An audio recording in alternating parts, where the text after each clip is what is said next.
యెషయా గ్రంథం 57:19 ఒకసారి చూసుకో.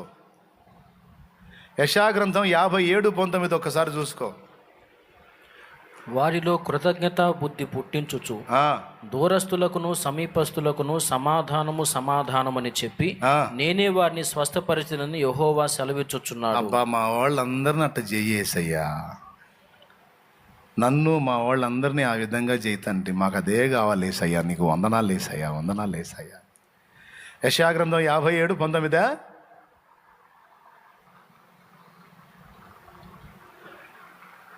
ఎంత అద్భుతమైన మాట ఉందా లేదా? కృతజ్ఞత బుద్ధి అనేది నిజంగా ఆ బుద్ధి కలిగిన వాళ్ళు ఎంత అదృష్టవంతులండి. కృతజ్ఞత అనేది ఉండాలండి. ఏంటి కృతజ్ఞత? ఆ బుద్ధి సాధన చేయాలి. ఏ కోశానైనా మనకు మేలు చేసిన వాడిని మర్చిపోకూడదు. తిరిగి ఏదో ఒక విధంగా ప్రత్యుపకారం చేయాలి, అపకారం మాత్రం చేయకూడదు. ఎంతమందికి అర్థమైంది నేను చెప్పింది? కొంతమంది దగ్గర చూశాను నేను, ఇక్కడ ఉండే వాళ్ళ దగ్గర, మన చర్చిలో ఉండే వాళ్ళ దగ్గర కొంతమంది దగ్గర చూశాను. కృతజ్ఞతా బుద్ధి కలిగిన వాళ్ళని చూసా, ఈ బుద్ధి లేని వాళ్ళని కూడా చూసా. శుభ్రంగా ముప్పూట్ల తింటారా? ఇక్కడే అండ కాసి బతుకుతారా? ఏందోలే అంటారు. ఏందమ్మా నీకు ఎట్టుంది, నీకు పర్వాలేదండి? ఏందోలే, ఏందో.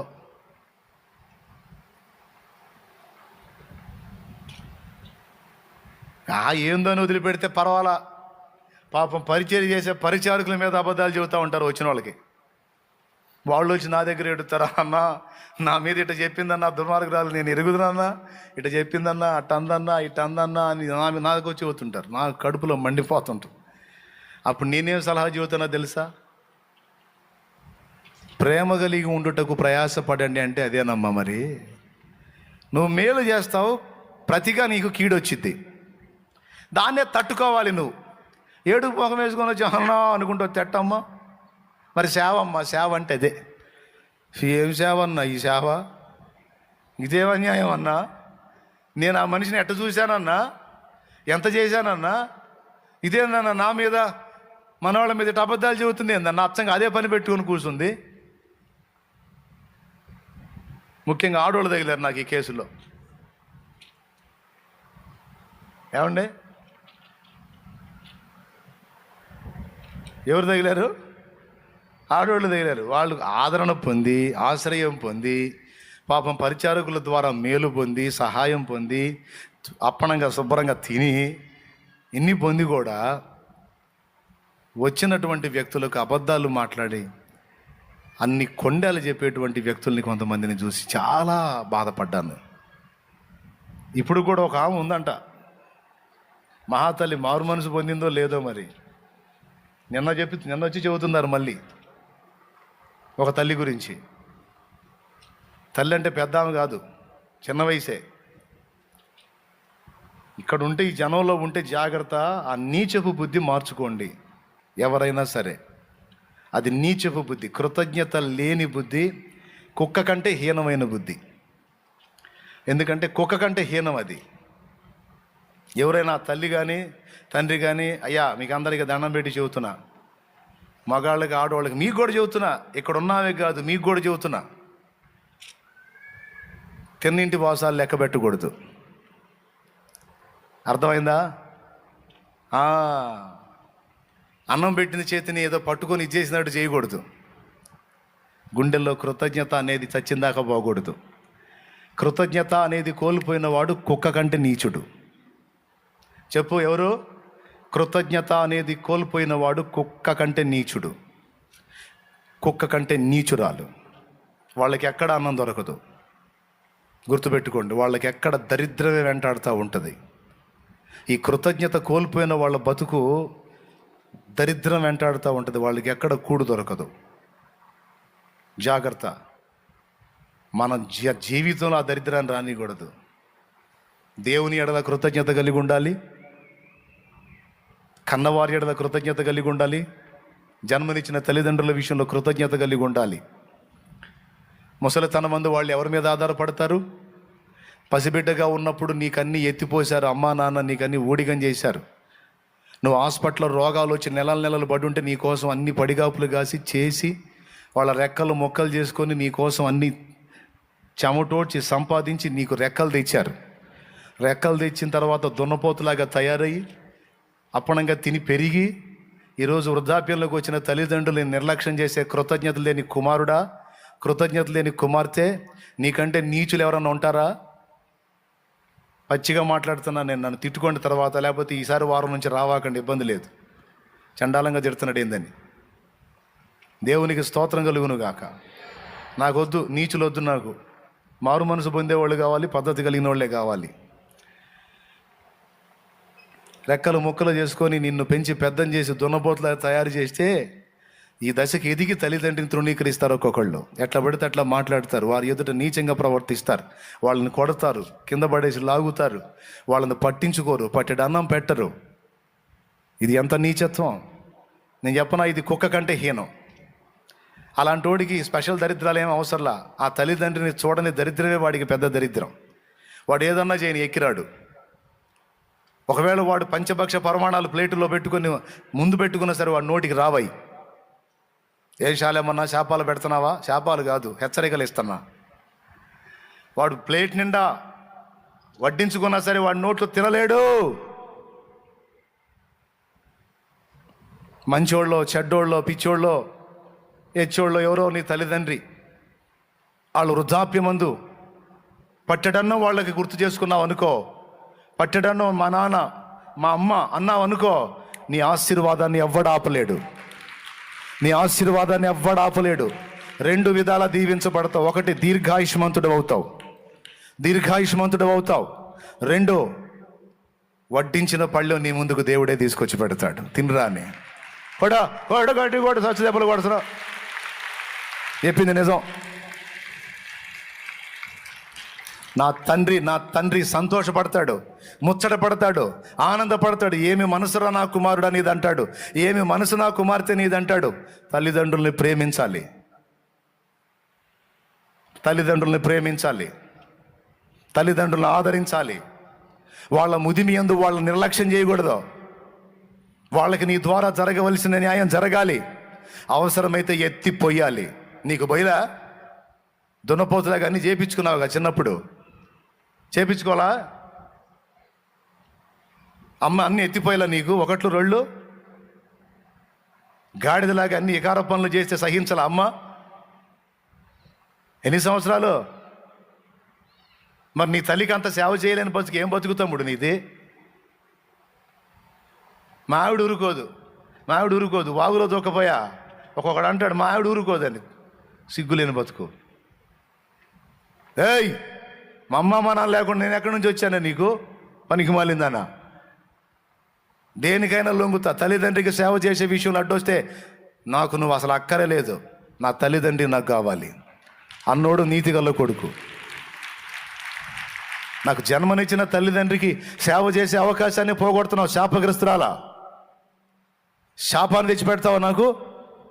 దరిద్రపుదానా, నా తల్లిదండ్రికి సేవ చేయొద్దంటావు, నీచురాల బా అనాలా?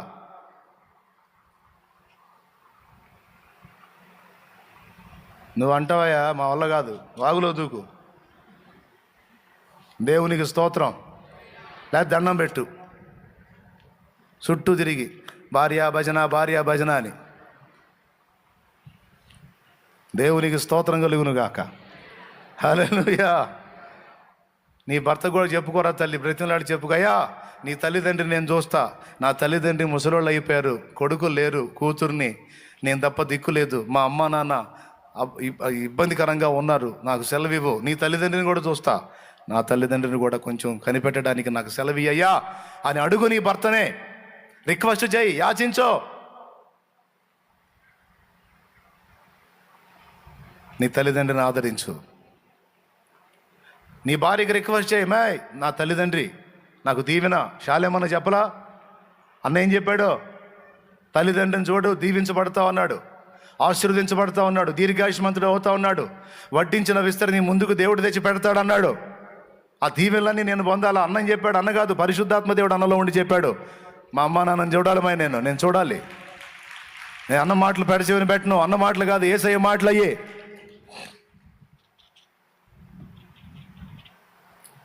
నేను చెప్తాను జోక్ కాదు, నిజంగా సీరియస్. నువ్వు దీర్ఘాయుష్మంతురాలు అవుతావు తల్లి, నువ్వు దీర్ఘాయుష్మంతుడు అవుతావు. నేను కాదు, వాక్యం చెప్తుంది.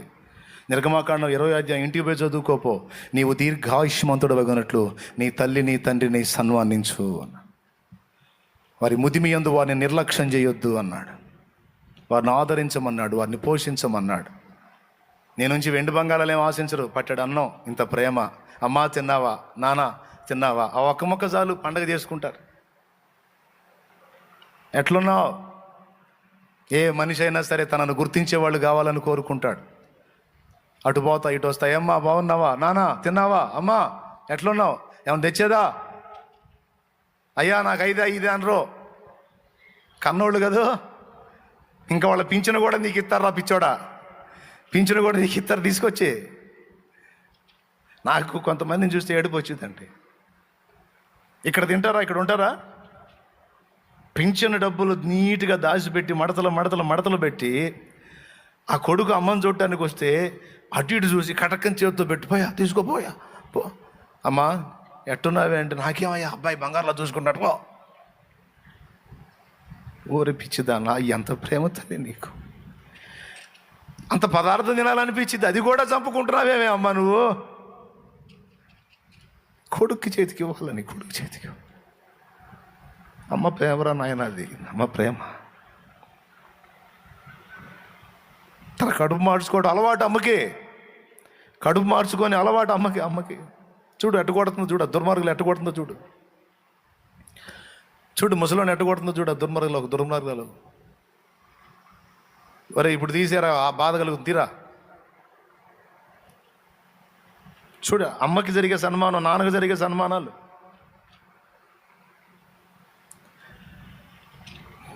పింఛన్ డబ్బులు వస్తే మడతలు పెట్టి దాచిపెట్టి గుట్టుగా అటు ఇటు చూసి కొడుకు చేతిలో పెట్టుకొని పోయా పో వాడుకోపో అయ్యా అని. అమ్మ కాయలు తెచ్చుకొని తినవే, నువ్వు ఇది తెచ్చుకొని తినవే, నాకెందుకు పోయా, నేనే ఏటికి ఎద్దునా పాడికి బెరేనా, ఎప్పుడు పోతానో తెలియదు, నువ్వు బాగుంటాయి, నువ్వు చల్లగా ఉండాయి. అమ్మని ఎట్ట వదులుతావురయ్యా?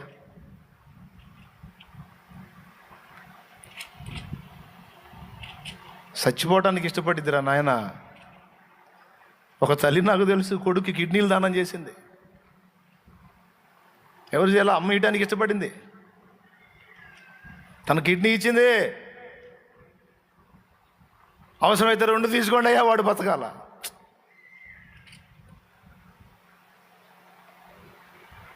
కృతజ్ఞత ఉండొద్దు అమ్మ మీద, నాన్న మీద కృతజ్ఞత ఉండొద్దు, ప్రేమ ఉండదు. కొంతమంది మరీ దారుణంగా, తెలియని దినాల్లో ఒకవేళ తెలియకపోతే వదిలేసాయి, తెలిసిన దినాల్లో నన్ను ఇక జాగ్రత్త పడు, గతం వదిలేసే. నువ్వు తెలియని దినాల్లో ఒకవేళ గుడ్డితనంగా అంధకారంగా లోకంలో తెలియక నువ్వు తిప్పలబడ్డావేమో, మూర్ఖంగా ఉన్నావేమో, ఇక నుంచి అన్నావు మారు మనసు పొంది. ఒకవేళ నీ తల్లిదండ్రి ఇద్దరిని కోల్పోయి ఉన్నావా, అట్టయితే నీ తండ్రి అంత వయసు ఉన్నోళ్ళకి సాయం చేయి, నీ తల్లి అంత వయసు ఉన్నోళ్ళకి సాయం చేయి. నా తమ్ముడా, నా దేవుడు నిన్ను దీవిస్తాడు, నా దేవుడు నిన్ను ఆశీర్వదిస్తాడు. దేవుని పట్ల కృతజ్ఞత, జన్మనిచ్చిన వారి పట్ల కృతజ్ఞత, మేలు చేసిన వారి పట్ల కృతజ్ఞత. కృతజ్ఞత పోయిన నాడు కుక్క కంటే నీచురం, మనం గుర్తు రాసుకో.